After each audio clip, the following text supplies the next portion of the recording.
फरमान मुस्तफ़ा सल्लल्लाहु अलैहि वसल्लम है कि गम हुसैन सुनकर जिस किसी की भी आंखों में आंसू का एक कतरा भी आ गया तो कयामत के दिन मैं खुद उसका हाथ पकड़कर उसे जन्नत में दाखिल करूंगा। प्यारे दोस्तों, नवासा ए रसूल, जिगर गोशा ए फातिमा जहरा अलैहिस्सलाम, सैयद उश शुहदा इमाम हुसैन अलैहिस्सलाम, जिन्हें करबला की तपती रेत पर 3 दिन का प्यासा रखा गया, न पानी मिला न साया, और फिर 10 मुहर्रम को उन पर ऐसा जुल्म किया गया कि जमीन और आसमान भी रो पड़े। आज की इस वीडियो में हम आपको उस पाक हस्ती की दर्दनाक शहादत का मुकम्मल वाकया सुनाएंगे जिसे सुनकर आपकी आंखें भी भीग जाएंगी। इसलिए आप सभी से गुजारिश है कि वीडियो को आखिर तक जरूर देखें। 7 मुहर्रम की शाम थी। करबला का मैदान सन्नाटे में डूबा हुआ था। इस दिन इमाम हुसैन अलैहिस्सलाम और उनके अहले बैत पर पानी बंद कर दिया गया। न खैमों में पानी था, न किसी बच्चे के होंठ तर थे। 3 दिन गुजर चुके थे मगर किसी ने पानी का एक घूंट भी नहीं पिया था। बच्चे प्यास से तड़प रहे थे, खवातीन की हालत निढाल हो चुकी थी और मर्द भूख और प्यास के बावजूद सब्र और हौसले से डटे हुए थे। 10 मुहर्रम तक यजीदी लश्कर की एक ही जिद रही कि इमाम हुसैन अलैहिस्सलाम बैत कर लें, मगर हुसैन इब्न अली ने इस्लाम की सरबुलंदी के लिए हर चीज कुर्बान करने का फैसला कर लिया था। वो जानते थे कि अगर आज उन्होंने बैत कर ली तो कल दीन ए मोहम्मदी मिट जाएगा, इसलिए उन्होंने अपना सब कुछ लुटा देना कबूल किया। मगर यजीद जैसे फासिक को खिलाफत का हकदार तस्लीम करना हरगिज़ गवारा न किया। एक तरफ हजारों का यजीदी लश्कर था और दूसरी तरफ नबी करीम सल्लल्लाहु अलैहि वसल्लम के नवासे सिर्फ 72 साथियों के साथ। 10 मुहर्रम का दिन तूलू हुआ, जुमे का दिन था। इमाम हुसैन अलैहिस्सलाम ने फज्र की नमाज अहले बैत और अपने वफादार साथियों के साथ अदा की। नमाज के बाद आप खैमे में वापस तशरीफ लाए, जहां अहले बैत भूख और प्यास से बेहाल थे, मगर उनके चेहरों पर कोई खौफ नहीं था, बल्कि यकीन था, सब्र था और रज़ा थी। यजीदी लश्कर सामने सफारा था। इमाम हुसैन अलैहिस्सलाम खैमे से बाहर तशरीफ लाए। आपने तलवार नहीं उठाई, बल्कि पहला जवाब जुबान से दिया। एक खुतबा अदा किया जो तारीख में सुनहरी हुरूफ से लिखा गया है। आपने फरमाया, ऐ लोगो, गौर करो कि मैं कौन हूँ। क्या मैं तुम्हारे नबी मोहम्मद सल्लल्लाहु अलैहि वसल्लम का नवासा नहीं? क्या मेरा बाप अली रसूल खुदा का चचाजाद और जानशीन नहीं? क्या मेरी माँ वो फातिमा नहीं जिनके बारे में नबी ने फरमाया कि वो जन्नती औरतों की सरदार हैं? क्या तुमने वो हदीस नहीं सुनी कि मैं और मेरा भाई हसन जन्नती नौजवानों के सरदार हैं? तो फिर क्या तुम्हें यही सिखाया गया है कि तुम मुझे कत्ल करो? मगर यजीदी फौज पर इमाम का ये सच कोई असर न कर सका। उनके दिल सख्त हो चुके थे। इमाम हुसैन अलैहिस्सलाम जानते थे अब फैसले की घड़ी करीब है, मगर उन्होंने एक बार फिर हुज्जत पूरी कर दी ताकि तारीख जान ले। हुसैन ने जंग से पहले हक का पैगाम दिया, अमन की बात की और अपना तारुफ याद दिलाया। फिर वो घड़ी भी आ पहुंची जब इमाम हुसैन अलैहिस्सलाम के साथियों ने अपनी जानें निछावर करने का आगाज कर दिया। जंग शुरू हुई तो अली अल मुर्तजा के खानदान के उन बहादुर जवानों ने करबला की जमीन को दुश्मनों के खून से लाल कर दिया। हर शहजादा, हर नौजवान इमाम हुसैन अलैहिस्सलाम पर अपनी जान कुर्बान करने के लिए बेताब नजर आया। वो लड़ते जाते, दुश्मनों की सफ़ें चीरते जाते और फिर शहादत का जाम पीकर अमर हो जाते। एक एक करके सब शहीद हो गए। अब इमाम हुसैन अलैहिस्सलाम के सामने उनके जिगर का टुकड़ा अली अकबर अलैहिस्सलाम मैदान एक कारजार में उतरे। शहजादा अली अकबर का हमला सिर्फ एक जंग का वार नहीं था, वो तो अहले बैत का कहर था। दुश्मन हैरान और परेशान रह गए। अली अकबर ने एक ही वार में कई यजीदियों को खाक में मिला दिया, मगर प्यास, थकन और चारों तरफ से दुश्मनों के घेराव ने उनके जिस्म को चूर चूर कर दिया। तीर, नेजे और तलवारें उन पर बरसने लगीं। जब वो जख्मी होकर घोड़े से गिरे तो इमाम हुसैन अलैहिस्सलाम बेकरार होकर मैदान में पहुंचे। बेटे का सर अपनी गोद में रखा और मोहब्बत भरी आवाज में फरमाया, बेटा, आसमान के दरवाजे खुल चुके हैं, जन्नत के नौजवान तुम्हें खुश आमदीद कहने के लिए मौजूद हैं, शरबत के जाम तुम्हारे इंतजार में हैं। ये कहते हुए इमाम हुसैन अलैहिस्सलाम ने अपने दिल के टुकड़े को रब के हवाले कर दिया। खैमों में सन्नाटा छा गया, हर आंख अश्कबार थी, हर दिल गम से बोझिल। फिर इमाम हुसैन अलैहिस्सलाम ने खुद मैदान में जाने की तैयारी की। रसूल खुदा सल्लल्लाहु अलैहि वसल्लम की निशानी, अमामा सर पर बांधा, शेर खुदा अली की जुल्फ़िकार थामी और अल्लाह के हुक्म पर सब्र करते हुए सबको खुदा के सुपुर्द करके घोड़े पर सवार होकर मैदान एक करबला की जानिब बढ़ गए। अब वो लम्हे आ गए थे जब इमाम हुसैन अलैहिस्सलाम के बाकी सारे साथी भी एक एक करके शहीद किए जा चुके थे।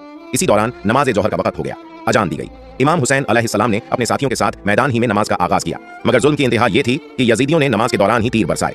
इमाम हुसैन अलैहिस्सलाम और उनके असहाब पर बारिश की तरह तीर गिरने लगे। उनके बाकी साथी नमाज ही के दौरान शहादत पा गए।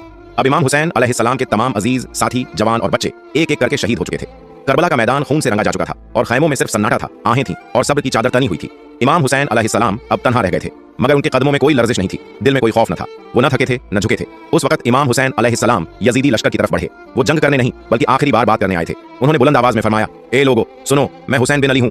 तुम किस जुर्म में मुझे कत्ल करने चले हो? क्या तुम जहन्नम को खरीदने आए हो? अगर मेरा खून बहाकर तुम जीतना चाहते हो तो याद रखो, तुम हमेशा के लिए हार जाओगे। इमाम हुसैन अलैहिस्सलाम के बाजुओं में उस वक्त उनका छोटा बेटा अली असगर अलैहिस्सलाम मौजूद था, एक 6 महीने का मासूम बच्चा जो 3 दिन से पानी की एक बूंद को तरस रहा था। होंठ सूख चुके थे, चेहरा जर्द पड़ गया था, आंखें बंद हो रही थीं।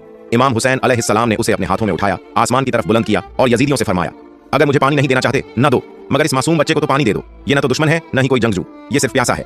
मगर जवाब में किसी ने पानी न दिया, बल्कि एक यजीदी ने जुल्म की इंतहा कर दी। उसने 3 नोक वाला तीर चलाया जो आकर सीधा अली असगर अलैहिस्सलाम के नाजुक गले में पेवस्त हो गया। खून का फव्वारा बुलंद हुआ।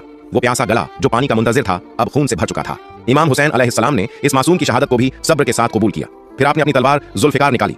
अब वो वक्त आ चुका था जब इमाम हुसैन अलैहिस्सलाम ने खुद दुश्मन की सफों की तरफ रुख किया। शिमर 10 सिपाहियों के साथ आगे बढ़ा। इमाम हुसैन अलैहिस्सलाम प्यासे थे, शदीद जख्मी थे, जिस्म निढाल था, मगर हौसला ऐसा था जैसे कोई पहाड़ हो। वो जिस तरफ बढ़ते यजीदी सिपाही डर से पीछे हट जाते। कोई भी उनकी आंखों का सामना करने की हिम्मत न कर सका। मैदान करबला में ऐसा मंजर तारीख ने कभी न देखा था कि एक शख्स जिसका पूरा खानदान शहीद हो चुका हो, जो 3 दिन से पानी से महरूम हो, जिसका जिस्म जख्मों से छलनी हो, मगर फिर भी दुश्मनों पर ऐसे हमले कर रहा हो कि यजीद के सिपाही भेड़ बकरियों की तरह दौड़ते फिर रहे हो। जब शिमर ने देखा कि इमाम हुसैन अलैहिस्सलाम के सामने आकर लड़ना किसी के बस की बात नहीं, तो वो हैरत और खौफ के आलम में बोल पड़ा, ये हुसैन इब्न अली हैं, रसूल मोहम्मद सल्लल्लाहु अलैहि वसल्लम के नवासे अली इब्न अबी तालिब के बेटे। इनका मुकाबला कौन कर सकता है? शिमर के अल्फाज सुनकर यजीदियों को अंदाजा हो गया था कि तन्हा हुसैन अलैहिस्सलाम को मैदान में आमने सामने शिकस्त देना नामुमकिन है। चुनांचे उन्होंने बुज़दिली का रास्ता अपनाया। एक जालिमाना फैसला किया गया कि इमाम हुसैन अलैहिस्सलाम के करीब जाकर लड़ने के बजाय दूर से उन पर हमले किए जाए, क्योंकि कोई भी यजीदी ऐसा नहीं था जो उनकी निगाहों का सामना कर सके। अब दुश्मनों ने चारों तरफ से इमाम हुसैन अलैहिस्सलाम को घेर लिया। कोई तीर बरसा रहा था, कोई नेजा फेंक रहा था, कोई पत्थर चला रहा था। जिसके हाथ में जो हथियार था वो दूर से इमाम हुसैन अलैहिस्सलाम पर वार करने लगा। मगर इमाम हुसैन अलैहिस्सलाम अपनी जगह डटे रहे। जख्म पे जख्म आते जा रहे थे, खून बहता जा रहा था, मगर लबों पर न शिकायत थी न कोई खौफ। इसी दौरान वक्त असर करीब आ गया। इमाम हुसैन अलैहिस्सलाम ने अल्लाह के हुजूर झुकने का इरादा किया। उन्होंने नमाज असर की नियत बांधी। जख्मी हालत में दर्द की शिद्दत के बावजूद अपने रब के सामने सजदा रेज होने लगे। जब इमाम हुसैन अलैहिस्सलाम ने सजदे में सर रखा तो यजीद के बुज़दिलों को मौका मिल गया। उन्हें यकीन था कि सजदे की हालत में इमाम हुसैन अलैहिस्सलाम का सर झुका हुआ होगा तो हमला करना आसान होगा। उन्होंने अपने आखिरी वार का मंसूबा बनाया। चुनांचे यजीदियों ने वो जुल्म भी कर डाला जो तारीख में कयामत से कम न था।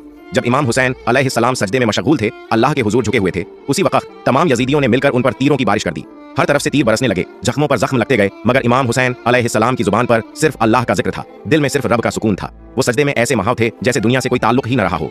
यजीदी शायद नहीं जानते थे कि वो अली अलैहिस्सलाम के बेटे और नबी सल्लल्लाहु अलैहि वसल्लम के नवासे पर वार कर रहे हैं। वो इमाम हुसैन अलैहिस्सलाम जो नमाज में ऐसे मग्न हो जाते थे कि दुनिया को भूल जाया करते थे। 10 मुहर्रम का दिन था। इमाम हुसैन अलैहिस्सलाम सिजदे में थे, अपने रब से आखिरी बार बातें कर रहे थे। ऐ परवरदिगार, मैंने सब कुछ तेरी राह में कुर्बान कर दिया, अब अपनी जान भी तुझे सौंपता हूँ। उसी लम्हे शिम्र आगे बढ़ा और सिजदे की हालत में इमाम हुसैन अलैहिस्सलाम का सर बेरहमी से तन से जुदा कर दिया। इसके बाद शिम्र ने उनका मुकद्दस सर नेज़े पर बुलंद किया, मगर वो ये नहीं जानता था कि जिसे वो कत्ल कर रहा है उसका जिक्र कयामत तक जिंदा रहेगा। यजीदी खुशियां मनाते रहे ये समझकर कि उन्होंने जंग जीत ली है, मगर वो नहीं जानते थे कि जिसका सर सिजदे में कटे उसे मारकर फतह मुमकिन नहीं। रिवायतों में है कि जब इमाम हुसैन अलैहिस्सलाम शहीद हुए तो आसमान से खून बरसा, जमीन पर ऐसा अंधेरा छा गया कि 3 दिन तक दिन और रात की पहचान मिट गई। इमाम हुसैन अलैहिस्सलाम ने सर कटा दिया, मगर हक का परचम झुकने नहीं दिया और आने वाली नस्लों को सिखा दिया कि बातिल के सामने कभी झुकना नहीं चाहिए, चाहे सब कुछ कुर्बान करना पड़े। प्यारे दोस्तों, अगर आपको मेरी ये वीडियो पसंद आई हो तो इसे लाइक करें और मेरे चैनल को सब्सक्राइब करें। और अगर आप करबला के और भी वाकयात जानना चाहते हैं तो उसका लिंक डिस्क्रिप्शन बॉक्स में मौजूद है।